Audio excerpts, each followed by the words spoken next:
राम राम मंडळी. 3 दिवस व्हिडिओ आला नाही कारण तयारी सुरू होती एका मोठ्या दौऱ्याची. कालच आपली गाडी सावळजला नेऊन चकाचक धुवून आणल्या, कारण देवाला जायचं म्हणजे गाडी पण लक्क व्हायला हवी. आणि इकडं आपली जेनी बघा कशी टपल्या बाहेर जायला.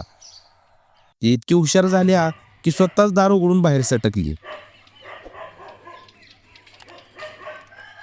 अथक प्रयत्न करून जिमी सुद्धा गेटच्या बाहेर आली, पण तिला घरी सोडून कोंबड्यांना मका पाणी देऊन आम्ही निघालो आपल्या कुलदैवताच्या दर्शनाला.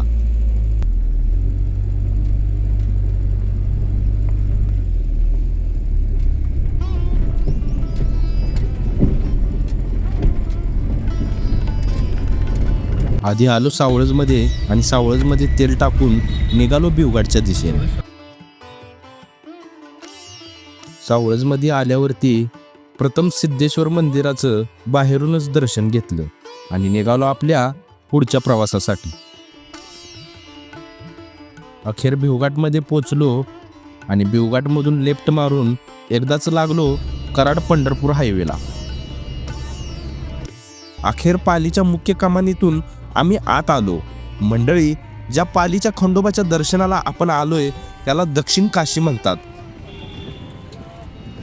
प्रभू रामचंद्र सुद्धा वनवासात असताना इथं आले होते असं म्हटलं जातं. भगवान शंकराचा अवतार असलेल्या खंडेरायाचं हे अतिशय जागृत स्थान आहे.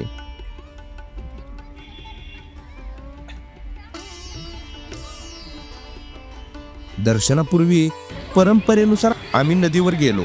जुना भंडारा श्रद्धेनं नदीला अर्पण केला आणि देवाला शुद्ध आंघोळ घातली. इकडं आमच्या आजीनं देवाला नैवेद्य दाखवून आरती केली.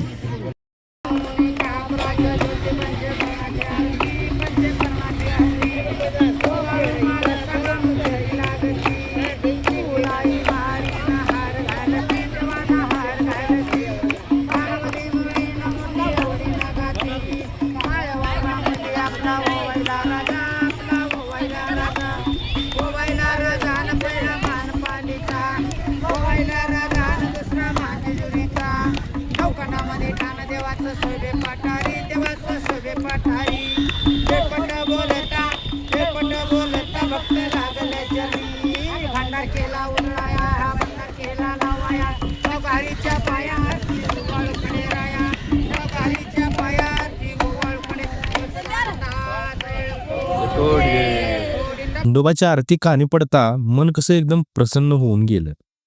मंदिरात प्रवेश केला आणि जिकडं बघावं तिकडं फक्त पिवळाच पिवळा भंडारा. आणि इथं आम्हाला एक खास पाहुणा भेटला, अगदी आमच्या जेनीसारखा. कपडे घालून दर्शनाला आला होता. बघा या मुख्य प्राण्यांची सुद्धा देवावर किती भक्ती असत्या. सदानंदाचा येळकोट म्हणत खंडेरायाचं दर्शन झालं. निघताना हा भाऊ भेटला. हा कोण भाऊ आहे कमेंटमध्ये नक्की सांगा. त्याचं आपल्यावरचं प्रेम बघून मन कसं भरून आलंय. तर मंडळी, कशी वाटली ही आपली पालीची वारी कमेंटमध्ये नक्की सांगा. आणि येळकोट येळकोट जय मल्हार असं लिहायला विसरू नका. व्हिडिओ आवडला असेल तर व्हिडिओला लाईक करून चॅनलला सबस्क्राईब करायला विसरू नका.